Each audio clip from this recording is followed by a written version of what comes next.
Vamos a empezar con el tema 6 de Física y Química de primero de bachillerato, que es el que corresponde con las transformaciones energéticas y espontaneidad de las reacciones químicas. Este es el tema de teoría.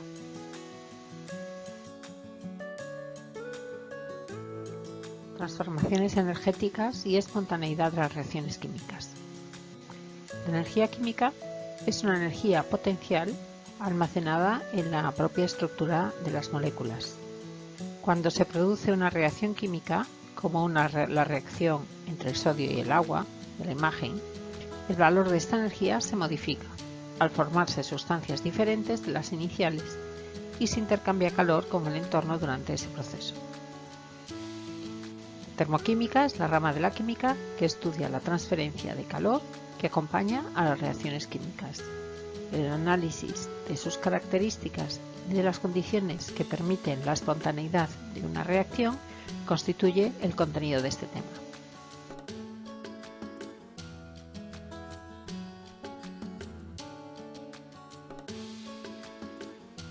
Primero vamos a ver lo que es la termoquímica, después veremos el primer principio de la termodinámica, las aplicaciones del primer principio de la termodinámica, la entalpía, la entropía, el segundo principio de la termodinámica, y la energía libre de Gibbs, la espontaneidad de una reacción química.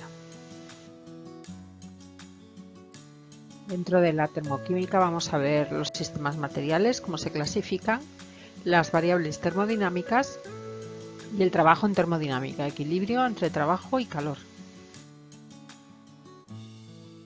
Vamos a ver la termoquímica, conceptos iniciales. En toda reacción química, tanto si intervienen sustancias inorgánicas como sustancias compuestos orgánicos, se necesita aportar energía para la ruptura de los enlaces de los componentes iniciales y se libera energía cuando se forman los enlaces de los productos de la reacción. Si la energía liberada es mayor que la aportada inicialmente, será un proceso exotérmico. Veis ahí en la imagen, toda combustión es un proceso exotérmico. Si la energía liberada es menor, será un proceso endotérmico. Siempre habrá una transferencia de energía entre el sistema y el entorno. Este intercambio de energía se puede manifestar de diferentes maneras, como calor, como trabajo, como electricidad, etc. Y nos da información sobre el contenido energético de los productos y los reactivos, ya que la energía química es una energía potencial que está almacenada en la estructura química de las sustancias que intervienen en la reacción. Por eso, para tener una visión más completa de lo que es una reacción química, no es suficiente con la simple aplicación del principio de conservación de masa, la ley de Lavoisier, sino que también se requiere conocer la energía intercambiada durante el proceso. La especialidad que estudia las reacciones existentes entre la energía y los cambios químicos es la termodinámica química. La parte de la termodinámica que estudia específicamente el intercambio de calor que acompaña a una reacción química se llama termoquímica.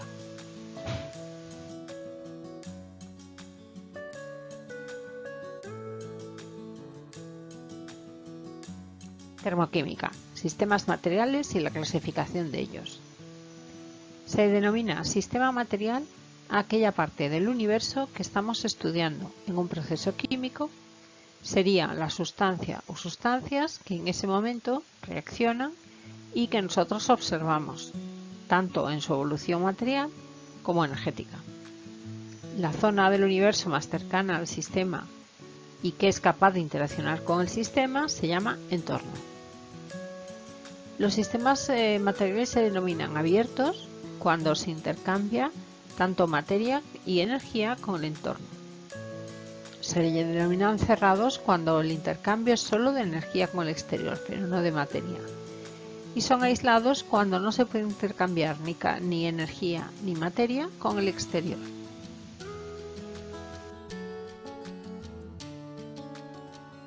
Variables termodinámicas. Tenemos dos tipos de variables termodinámicas. Las variables extensivas, que su valor depende de la cantidad total de materia que tiene el sistema, y las intensivas, que su valor es independiente de la cantidad de materia del sistema.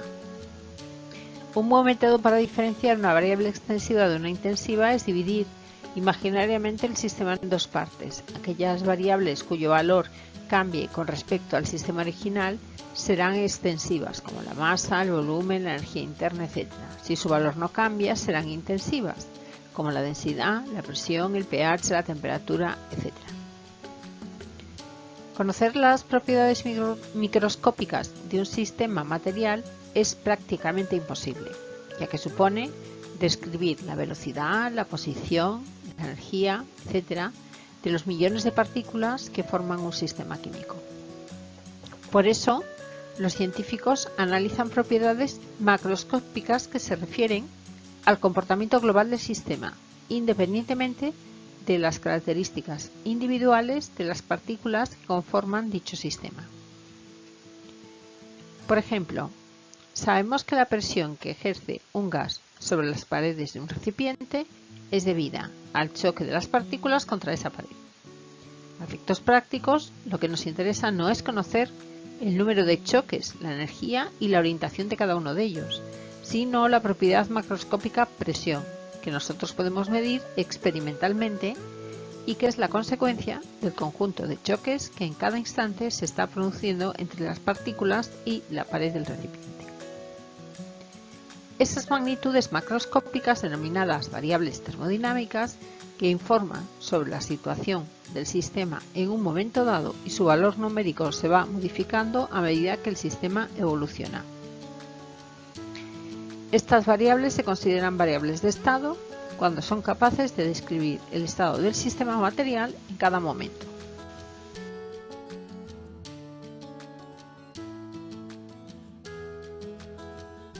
Por ejemplo, para el caso de los gases, serían variables de estado la presión que ejercen las partículas sobre las paredes del recipiente, el volumen que ocupan y la temperatura a la que se encuentran, ya que conociendo el valor de esas variables se puede expresar de forma precisa el estado del sistema a partir de la ecuación general P por V igual a nRT.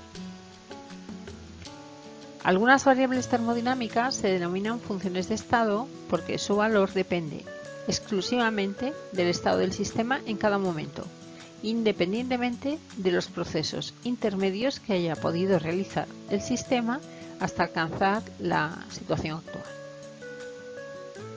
Veremos que son funciones de estado la energía interna de un sistema, la entalpía, la entropía, el volumen, la presión y la temperatura, ya que el valor numérico que en cada momento tengan estas magnitudes nos dará información sobre el estado del sistema en ese momento y será independiente del proceso realizado por el sistema para alcanzar dicho valor.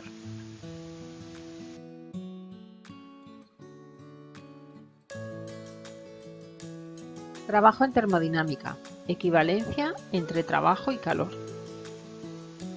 Los cuerpos no tienen calor, sino que tienen un contenido energético que no podemos medir. En cambio, sí que podemos medir los intercambios energéticos producidos entre un sistema y su entorno. Habrá transferencia de energía en forma de calor cuando haya diferencia de temperatura entre un sistema y su entorno. Y habrá transferencia de energía en forma de trabajo cuando actúen fuerzas entre ambos que generen algún tipo de desplazamiento. En los procesos termodinámicos, lo habitual es que ese desplazamiento se deba a la expansión o compresión de un gas. El trabajo sería la energía cedida o absorbida por ese gas cuando se expande o se comprime en un recipiente. Lo veis en la imagen, la expansión de un gas en un cilindro. Para mantener encerrado un gas a una determinada presión en un cilindro, se necesita una fuerza F que actúa sobre el émbolo. Si la presión interna del gas vence a la fuerza F y se expande, como en la imagen, el gas está realizando un trabajo cuyo valor será el producto de la fuerza por el desplazamiento del émbolo, o sea que el trabajo sería fuerza por incremento de H. Como la presión que ejerce el gas equivale a la fuerza dividida entre la superficie del émbolo, tendremos que la presión es la fuerza por unidad de superficie, o sea que la fuerza es la presión por la superficie, así que el trabajo es la presión por la superficie por incremento de H, así que el trabajo es P incremento de V. Es decir, el trabajo que ha realizado el sistema es el producto de la presión que vence multiplicada por la variación del volumen que tiene lugar en dicho proceso.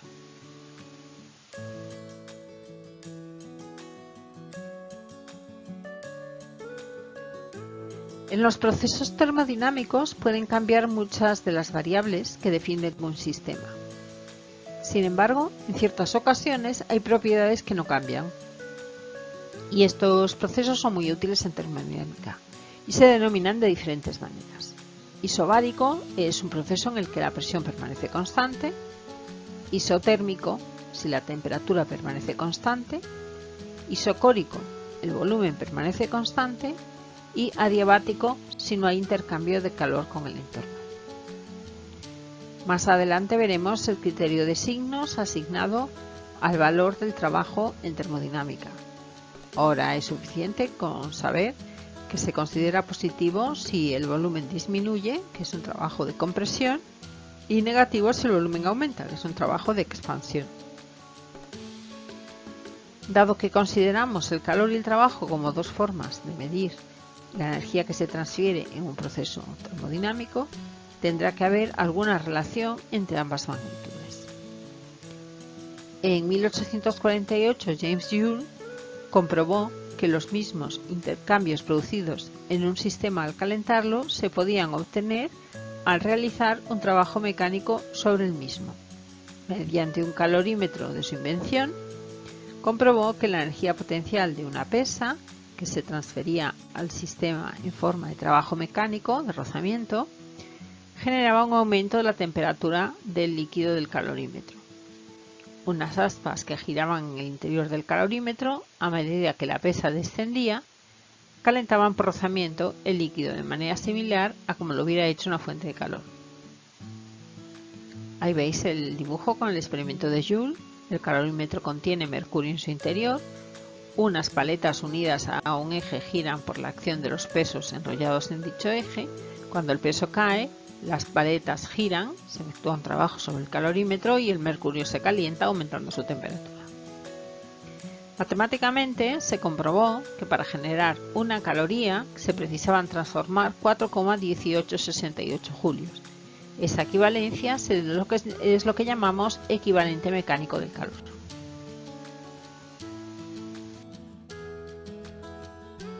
Primer principio de la termodinámica. Primer principio de la termodinámica. La energía interna de un sistema, se denomina U, es la suma de todas las energías contenidas en el sistema.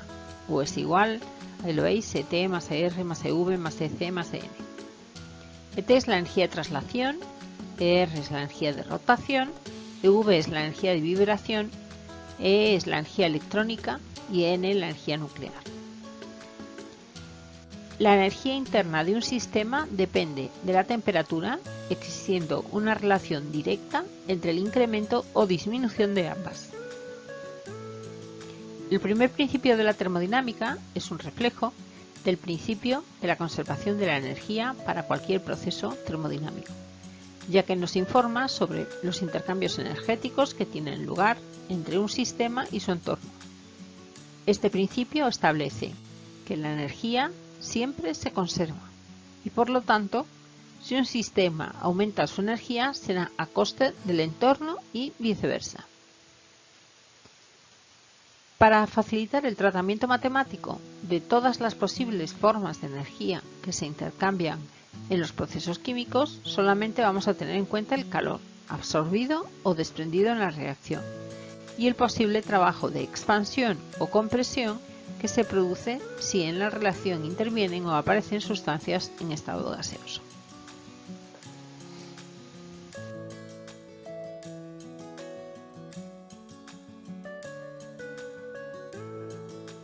De acuerdo con todo lo que hemos hablado anteriormente, el primer principio de la termodinámica se enuncia como: en un proceso químico, la variación de energía interna de un sistema es igual al calor desprendido o absorbido por el sistema más el trabajo realizado por o sobre el sistema.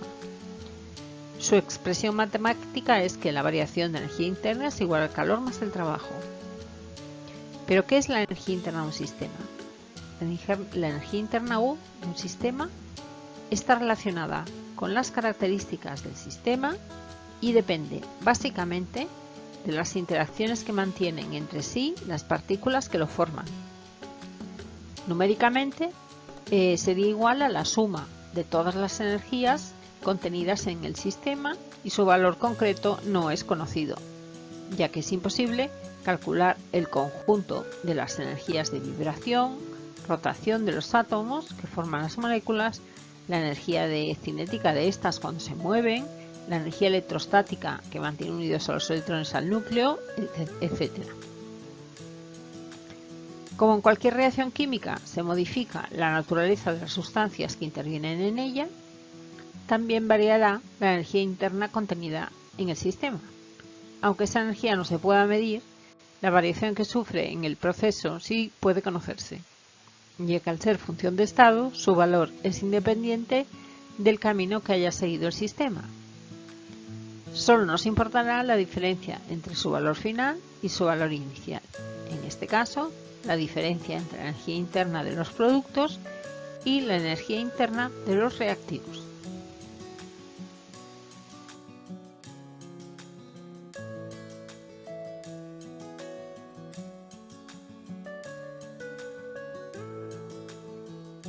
Para determinar esa diferencia de energía interna entre la situación inicial y final es fundamental tener claro un criterio de signos que nos permite calcular el calor que se transfiere durante dicho proceso y el posible trabajo de expansión o compresión que en él ocurre. ¿Veis en la imagen? El trabajo de compresión sería positivo y el de expansión negativo, el calor absorbido positivo y el calor cedido negativo. Este es el criterio de signos que propone la IUPAC para el primer principio de la termodinámica. Cuando el sistema cede calor al entorno, su energía interna disminuye. Luego el calor cedido por el sistema se considera negativo, calor cedido menor que cero. Por idéntica razón, el calor que absorbe el sistema se considerará positivo, ya que incrementa su energía interna, calor absorbido mayor que cero. Si el sistema se expande, realiza un trabajo para vencer la presión exterior. Este trabajo se realiza a costa de la energía interna del sistema, que disminuye, y por lo tanto el trabajo de expansión se considera como negativo. Cuando el volumen final es mayor que el inicial, la variación de volumen es positiva y el trabajo es negativo. Si el sistema disminuye el volumen, será porque se realiza un trabajo externo sobre él. Ese trabajo incrementa la energía interna del sistema y por lo tanto el trabajo de compresión se considera positivo. Cuando el volumen final es menor que el inicial, la variación de volumen es negativa y el trabajo será positivo. Estos 4 criterios se pueden resumir en una sola frase. Toda la energía que se aporta al sistema se considera positiva porque aumenta su energía interna y toda la energía que sale del sistema es negativa porque lo hace a costa de la energía interna del sistema. En realidad no es necesario que haya una reacción química para aplicar el primer principio. Así, por ejemplo, cuando tenemos agua a 100 grados y la calentamos hasta tener vapor de agua a 100 grados, no ha habido ninguna reacción química, pero la energía interna del sistema se ha modificado. Por un lado ha habido un aporte energético y por otro un trabajo de expansión. El vapor de agua ocupa más volumen. Como el aporte externo de calor es positivo, es mayor que el trabajo de expansión, que es negativo, la energía interna del sistema se ha incrementado. Las moléculas de agua tienen ahora más energía que antes.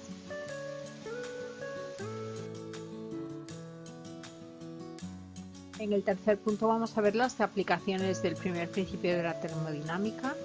Vamos a ver las ecuaciones termoquímicas de los diagramas entálpicos. que es la entalpía de formación, la entalpía de reacción y las entalpías de combustión, la ley de Hess y la entalpía de enlace. Aplicaciones del primer principio de la termodinámica, entalpía. El primer principio de la termodinámica se expresa como la variación de energía interna igual al calor más el trabajo, siendo el trabajo igual a menos la presión por la variación del volumen, según el criterio de signos adoptado. Vamos a ver qué ocurre en los siguientes casos. En el primero, en procesos a temperatura constante isotérmicos. En estos casos, la energía interna del sistema no cambia. Por tanto, la variación de energía interna es el calor más el trabajo. Si la variación de energía interna es cero, el calor es igual a menos el trabajo.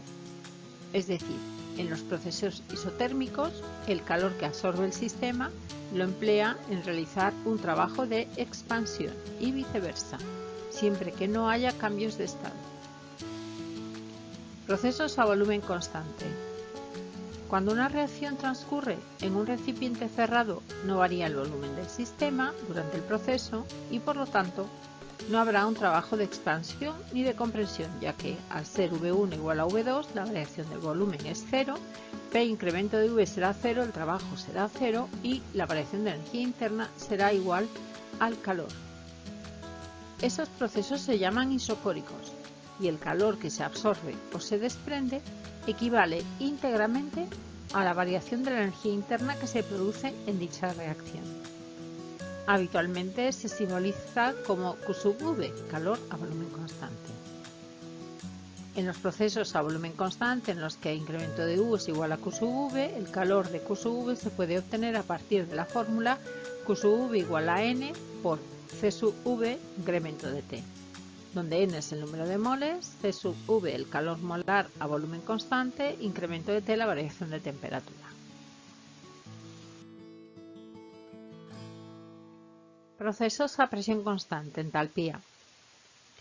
Lo más habitual es que los procesos físicos y químicos que se realicen en recipientes abiertos y a presión atmosférica, que podemos considerar como constante.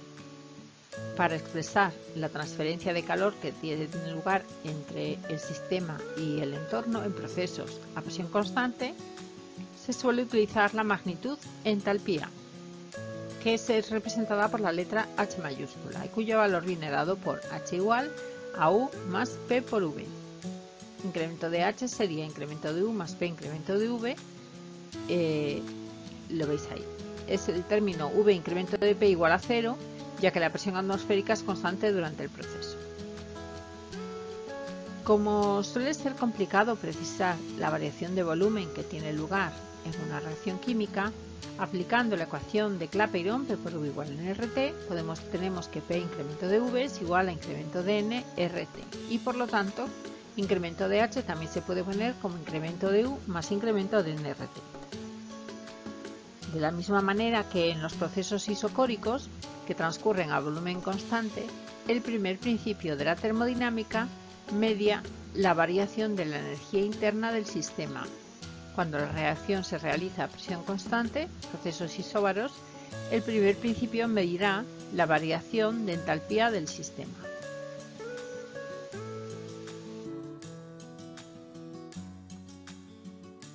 Vamos a ver ahora la relación entre Q sub V y Q sub P. Como el calor transferido a presión constante Q sub P equivale a la variación de entalpía de la reacción y el calor transferido a volumen constante Q sub V a la variación de energía interna, podemos decir que si incremento de H es igual a incremento de U más incremento de N RT, podemos poner que Q sub P es igual a Q sub V más incremento de N RT. Cuando no hay una diferencia significativa de volumen entre los productos y los reactivos, el término P incremento de V valdrá 0 y por lo tanto la variación de entalpía es igual a la variación de energía interna, es decir que Q sub P es igual a Q sub V. Estos casos ocurren cuando en la reacción solo intervienen sólidos o líquidos o cuando no varía el número de moles de las sustancias gaseosas en los productos respecto de los reactivos.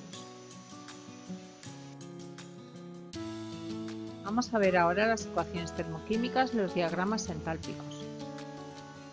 En las ecuaciones termoquímicas, además de indicar los coeficientes estequiométricos de una reacción química, también se especifica el estado de agregación de cada una de las sustancias que intervienen en ella y se expresa numéricamente el calor intercambiado con el entorno.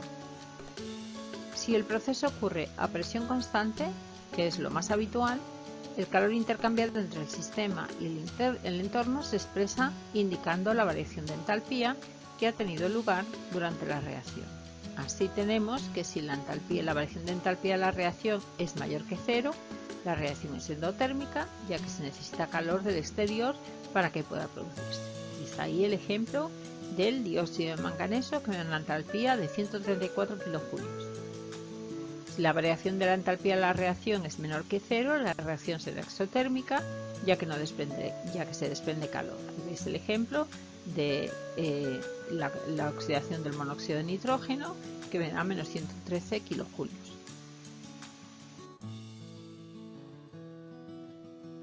Una forma muy habitual de hacer visible la diferencia entre el nivel energético de los productos y los reactivos es utilizando lo que llamamos diagramas entálpicos. Es un diagrama sobre dos ejes. En el eje vertical se representará gráficamente las entalpías de los reactivos y los productos. Como lo que interesa es la diferencia entre esos valores y no el valor absoluto de las entalpías, la escala de energía suele tener un origen arbitrario. En los procesos endotérmicos, en que la variación de entalpía de la reacción es positiva, el valor de la entalpía de los productos es mayor que la de los reactivos, por ejemplo la que veis ahí en la imagen, mientras que en los exotérmicos, que la variación de entalpía es negativa, el valor de la energía de los productos es menor que el de los reactivos. A veces el valor numérico del calor transferido en la reacción también se puede expresar como un elemento más de la ecuación termoquímica, apareciendo en el lado de los reactivos cuando es endotérmico o en el de los productos cuando la reacción es exotérmica. Tenéis los ejemplos que he puesto antes del dióxido de manganeso, que es una reacción endotérmica, y del monóxido de nitrógeno, que es exotérmica. A veces no se especifican los valores numéricos de la entalpía de la reacción, sino que únicamente la variación de esta, si es exotérmica o endotérmica de forma cualitativa. En estos casos suele aparecer el símbolo EA, correspondiente a una nueva magnitud que se llama energía de activación, que es la energía que se debe suministrar desde el entorno a los reactivos para que pueda producirse la reacción. Cuanto más grande sea este valor, más lenta será la reacción. Esto lo veremos en cursos posteriores. Este factor es independiente de que el proceso sea endotérmico o exotérmico. Veis ahí los diagramas de entalpía de un proceso endotérmico con la energía de activación y de un proceso exotérmico. Entalpía de formación. La entalpía es una función de estado, por lo que su variación vendrá dada por la diferencia entre su valor final y su valor inicial. En los procesos químicos, el valor final de la entalpía será la entalpía de los productos y el valor inicial al de los reactivos. La variación de entalpía de la reacción será la suma de la entalpía de los productos menos la suma de la entalpía de los reactivos. ¿Cómo podemos calcular la entalpía de los productos y la entalpía de los reactivos? Por convenio, se considera que la entalpía de los elementos y de las moléculas diatómicas de los elementos, hidrógeno, nitrógeno, oxígeno, flúor, cloro, bromo y yodo, es cero cuando están a presión de una atmósfera y 25 grados centígrados, que es lo que se consideran condiciones estándar. A partir de esto, y estudiando los cambios de entalpía que se producen cuando se forma un molde compuesto a partir de sus elementos, en sus estados de agregación más estables, se obtendrá la entalpía de formación de dicho compuesto en esas condiciones de presión y temperatura. Por ejemplo, en la combustión de un mol de carbono en condiciones estándar se sabe que se desprenden 393,5 kilojulios, lo veis ahí. Al aplicar la ecuación, la variación de la entalpía de reacción igual a sumatorio de productos más reactivos menos reactivos, nos quedarán solo los productos, ya que en este caso todos los reactivos son elementos y su entalpía de formación es cero. Es decir, la variación de entalpía de esa reacción equivale al calor que se ha liberado en la formación del CO2 a partir de sus elementos, de donde se deduce que la entalpía de formación del CO2 en esas condiciones equivale a menos 393,5 kJ por mol. Se define así la entalpía estándar de formación de un compuesto incremento de H sub 0F como el cambio de calor que resulta de la formación de un mol de ese compuesto a partir de sus elementos en sus estados de agregación más estables a 25 grados centígrados y una atmósfera de presión.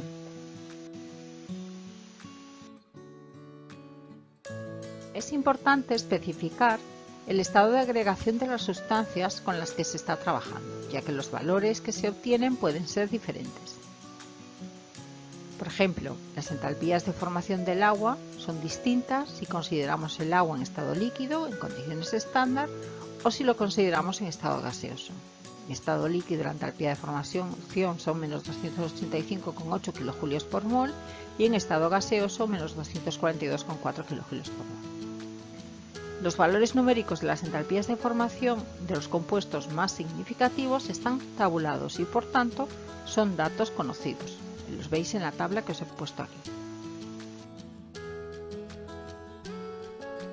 Entalpía de una reacción química, entalpías de combustión. La entalpía de una reacción química equivale al calor que desprende o absorbe el sistema cuando se produce dicha reacción a una presión constante, es decir, la diferencia entre el contenido energético de los productos y de los reactivos.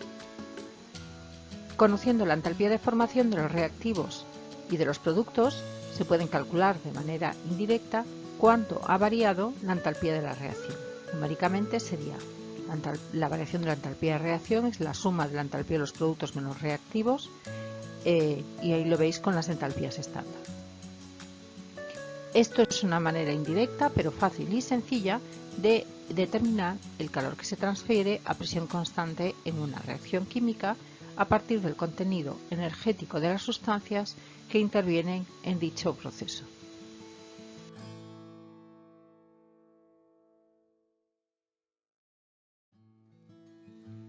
Dentro de los cálculos de las entalpías de reacción, son muy habituales las reacciones de combustión. En este caso, la variación de entalpía se denomina de forma genérica como entalpía de combustión y se simboliza como la variación de HC. A efectos numéricos, los ejercicios se resuelven de la misma forma que cualquier otra reacción química. Un detalle importante es que conociendo la entalpía de combustión de un compuesto orgánico, se puede obtener de manera indirecta el valor de su entalpía de formación, utilizando la expresión la variación de entalpía de combustión es el sumatorio de las entalpías de formación de los productos menos la de los reactivos.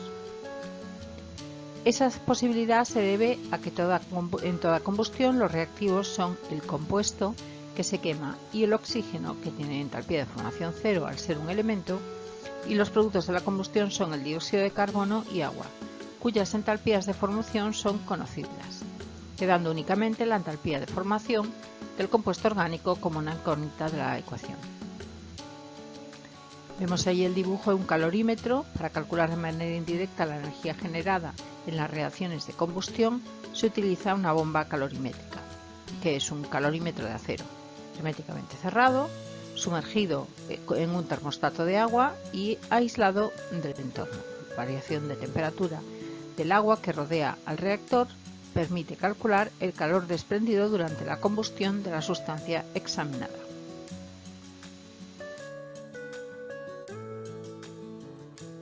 Ley de Hess, aditividad de las entalpías de reacción.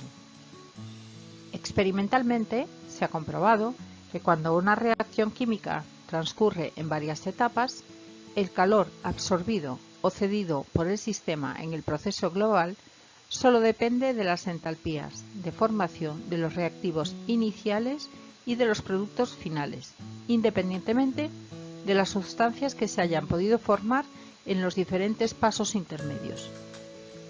Basándose en esa propiedad, el químico Henry Hess formuló en 1840 la ley de Hess. Cuando una reacción química se puede expresar Como la suma algebraica de otras reacciones químicas, su calor de reacción es igual a la suma algebraica de los calores de las reacciones parciales. La ventaja de esta ley es que nos permite calcular de forma indirecta el calor asociado a una reacción química real o hipotética, siempre que se pueda expresar su ecuación química como suma de otras ecuaciones cuyas variaciones entálpicas se conozcan. La ley de Hess es otra aplicación del primer principio de la termodinámica, ya que nos asegura que la energía que se transfiere en una reacción química a presión constante depende únicamente de los estados finales e iniciales, contenido energético de los productos de los reactivos, y no de los estados intermedios que en el transcurso de la reacción se puedan formar.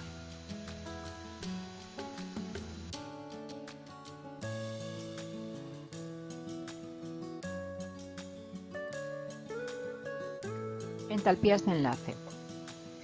Toda reacción química supone una formación y ruptura de enlaces químicos, por lo tanto también se puede determinar si una reacción es exotérmica o endotérmica si medimos la energía que el sistema absorbe en la ruptura de los enlaces y la energía que el sistema libera cuando se forman los enlaces nuevos. Para ello se utiliza la energía de enlace o entalpía de enlace, que se define como: la energía de enlace o entalpía de enlace es el flujo de calor en valor absoluto que acompaña a la formación o ruptura de un mol de enlaces a partir de los átomos aislados en estado gaseoso y a presión constante.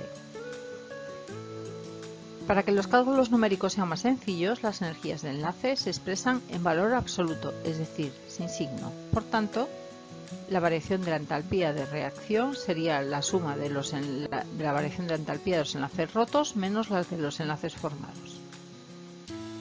Cuando el sistema pasa de tener enlaces débiles en los reactivos a enlaces fuertes en los productos, será mayor la energía que se libera en la formación de estos enlaces que la que se ha utilizado para romper los anteriores, y por lo tanto la variación de la entalpía de la reacción será negativa y será exotérmica. Por el contrario, si la reacción supone la ruptura de enlaces fuertes y la formación de enlaces débiles, se requiere mayor energía para la ruptura de los enlaces que de la que se libera en su posterior formación. Se cumplirá, por tanto, que la variación de entalpía de la reacción es positiva y la reacción será endotérmica.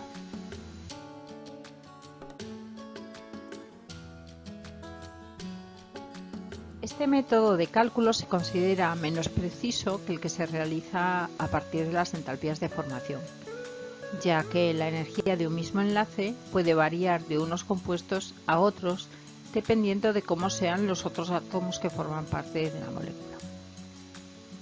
Las energías de enlace son valores promedio entre las diferentes posibilidades de enlaces interatómicos. Así, por ejemplo, no es lo mismo el valor de enlace en la propanona que en el propanal.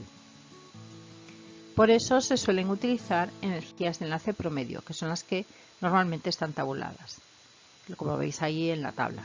A pesar de ello, se utiliza bastante en reacciones orgánicas, donde únicamente se dan algunas rupturas de enlaces para la formación de nuevas sustancias, o en aquellas reacciones en las que no se conozca la entalpía de formación de alguna de las sustancias que intervienen.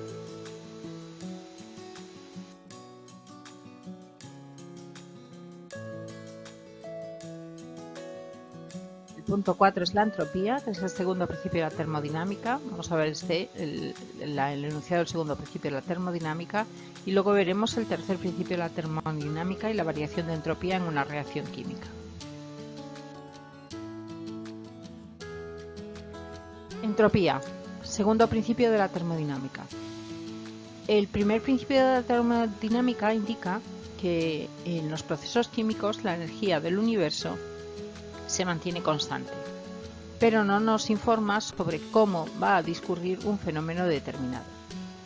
Por ejemplo, si ponemos en contacto agua fría con agua caliente, lo que nos asegura el primer principio es que la cantidad total de energía se mantendrá constante, pero no especifica si el sistema llegará a una temperatura de equilibrio, o el agua caliente se volverá más caliente y el agua fría más fría. Sin embargo, en la vida real continuamente observamos muchos fenómenos físicos y químicos que son predecibles y que ocurren de forma espontánea, sin que haya ninguna intervención externa. Sabemos que si se añade ácido clorhídrico al zinc, este se disuelve y se forma hidrógeno molecular. Que si un vaso con agua echamos una gota de tinta, como veis ahí en la imagen, esta se diluye y colorea todo el vaso, etc. En estos casos, el sistema evoluciona de una manera única, espontánea, predecible y además irreversible.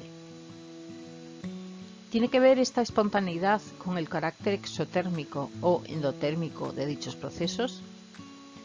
Ya en el siglo XIX se sabía que cuando son posibles varias reacciones químicas, la más probable es la que se transcurre con un mayor desprendimiento de calor.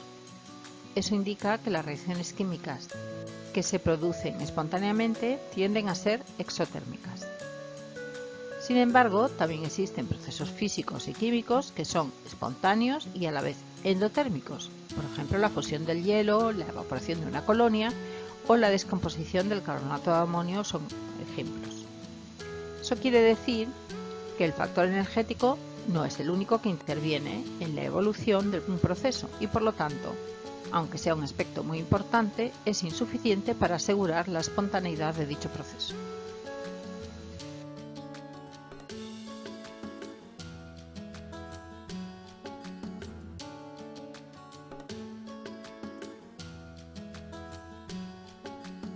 Se necesita, por lo tanto, establecer otras variables que nos ayuden a predecir la espontaneidad de los fenómenos naturales. Para ello introducimos una nueva magnitud, a la que llamamos entropía, y que nos informa sobre el grado de desorden de un sistema. Se representa con la letra S mayúscula y se mide en julios por Kelvin.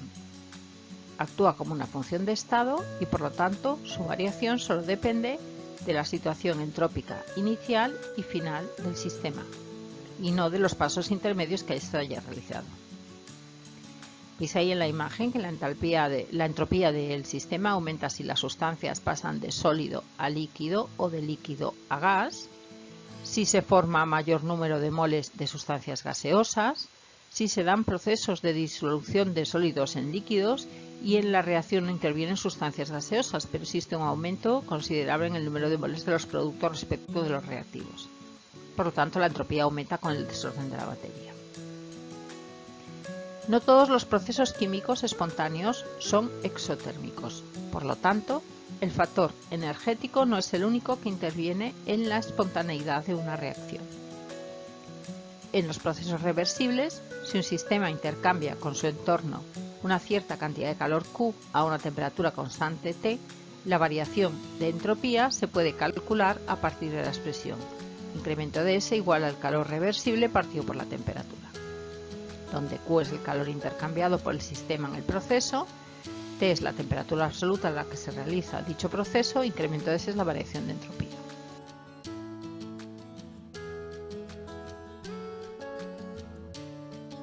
El segundo principio de la termodinámica se puede enunciar como: en los procesos reversibles, la entropía del universo se mantiene constante. En los procesos irreversibles, la entropía del universo siempre aumenta. Admitiendo el principio de conservación de la energía, el segundo principio de la termodinámica indica que no todas las transformaciones energéticas son posibles y relaciona la espontaneidad de un proceso físico-químico con la variación de entropía que tiene lugar. El segundo principio de la termodinámica afirma que en los procesos espontáneos la entropía del universo aumenta. La variación de entropía del universo es igual a la variación de la entropía del sistema más la variación de entropía del entorno, que es mayor que cero. Lo que establece este principio es que la entropía del universo, y no la del sistema, aumenta durante un proceso espontáneo. Por tanto, pueden darse procesos espontáneos en los que un sistema se vuelva más ordenado, que disminuya su entropía, siempre que en el entorno aumente su desorden y en conjunto la entropía total del universo se incremente. Para que esto ocurra, la reacción química debe ser forzosamente exotérmica, de manera que el calor que libera al entorno produzca un incremento de entropía superior a lo que ha disminuido en el interior del sistema.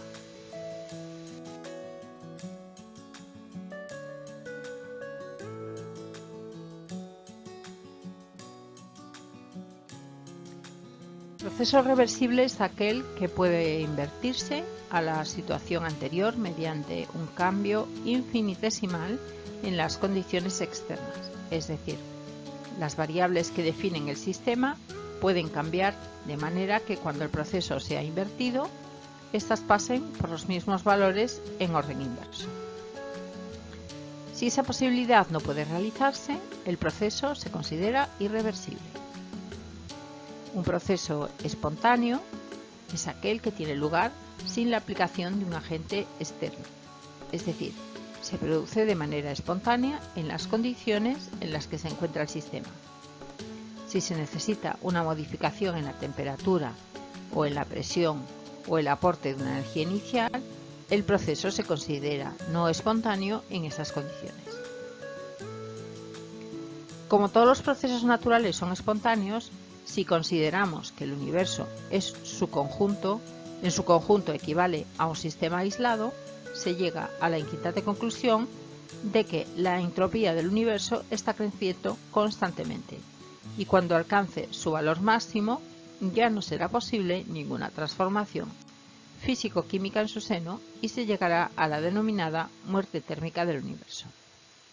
Os he hecho ahí un esquema con los cambios de calor entre el sistema y su entorno que producen cambios en su entropía.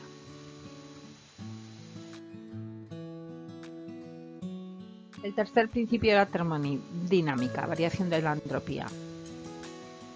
La entropía de una sustancia aumenta al aumentar la temperatura, puesto que aumenta la movilidad de las partículas y por tanto el desorden del sistema. Según eso, en el cero absoluto, una sustancia pura y perfectamente cristalina, infinitamente ordenada, tiene un valor de entropía cero, pues el desorden de sus partículas es nulo. Así que la entropía de un sólido atómico es menor que la de un sólido metálico y menor que la de un sólido iónico. El tercer principio de la termodinámica afirma que cuando una sustancia se encuentra a una temperatura de 0 Kelvin en forma de cristal perfecto, su entropía es nula. Esa disposición cristalina es imposible de conseguir, pero sirve de referencia para determinar los valores de entropía de las sustancias. Se denomina entropía molar estándar de una sustancia, S super 0, al incremento de entropía de un mol de dicha sustancia en condiciones estándar con respecto a la que correspondería en el cero absoluto. Como la entropía es una función de estado, su variación se puede determinar numéricamente a partir de los valores de las entropías de las sustancias que intervienen en ella. Para una reacción química que transcurra a temperatura constante, la variación de la entropía de la reacción es la suma de las entropías de los productos menos el sumatorio de las entropías de los reactivos. Si consideramos condiciones estándar, donde los valores de entropía están tabulados, se pueden obtener la variación de entropía de una reacción de manera similar a cómo se realizaban los cálculos para determinar la variación de entalpía. Veis ahí la expresión.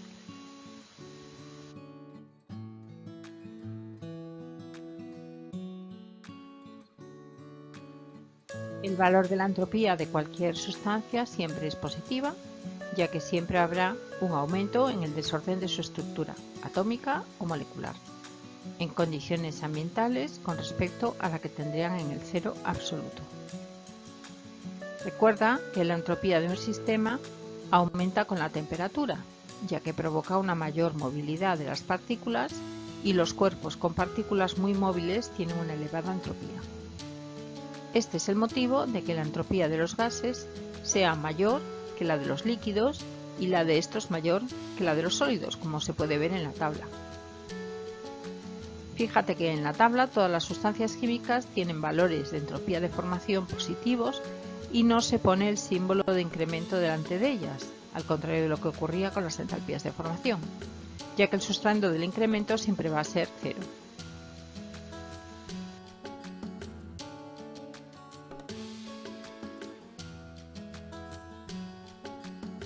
Vamos a ver ahora la energía libre de Gibbs y la espontaneidad de una reacción. Energía libre de Gibbs, espontaneidad de una reacción.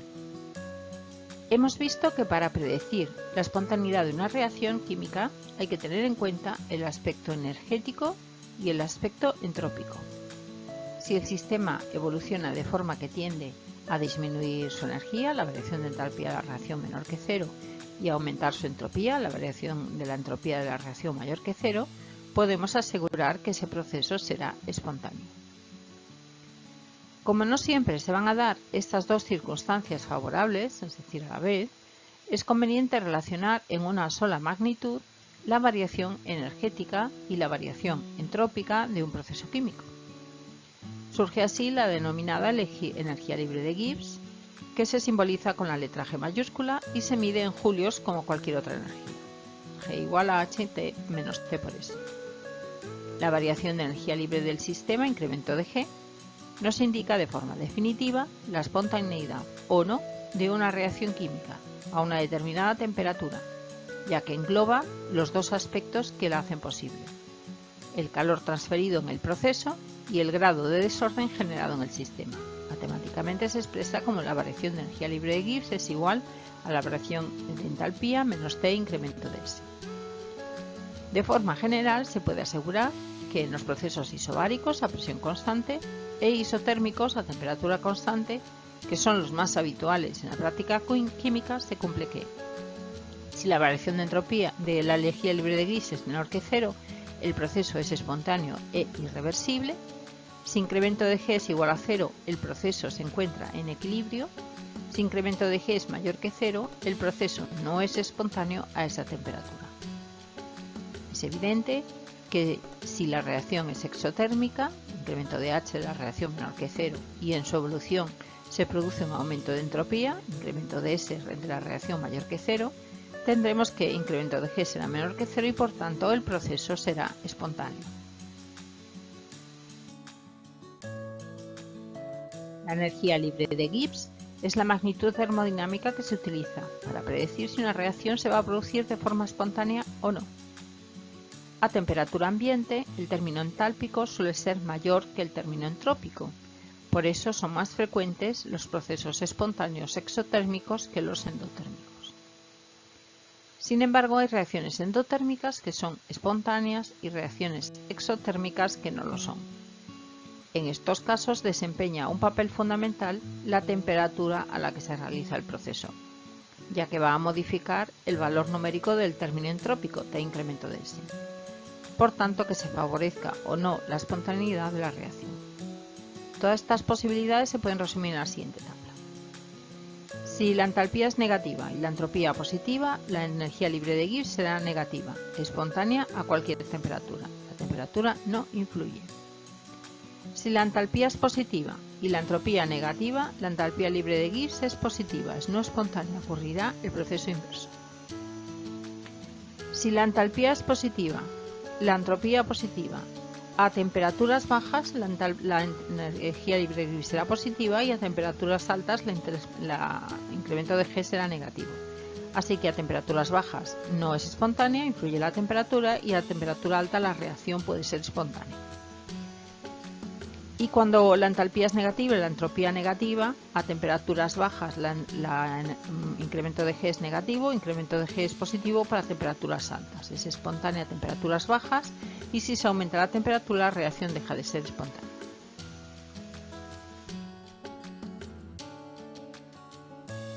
Como la energía libre depende de dos funciones de estado, ella también es una función de estado y por tanto se cumple que la variación de la energía libre de Gibbs de la reacción es la suma de la variación de la energía libre de Gibbs de formación de los productos menos la de los reactivos.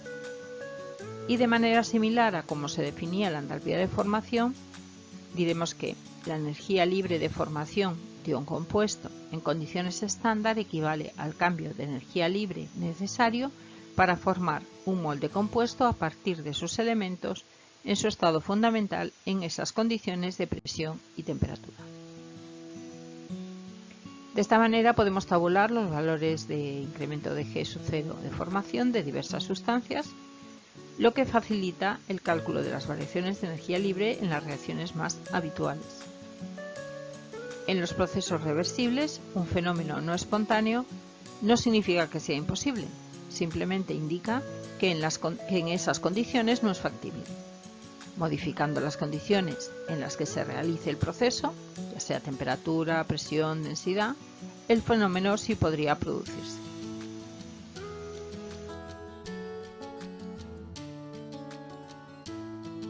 Bien, pues este ha sido el vídeo del tema 6 de Física y Química de primero de bachillerato. Hemos hablado de la teoría de transformaciones energéticas y espontaneidad de las reacciones químicas. Mi nombre es Mercedes López Carvajales. Os dejo la dirección de mi página web y mi correo electrónico por si queréis poneros en contacto conmigo.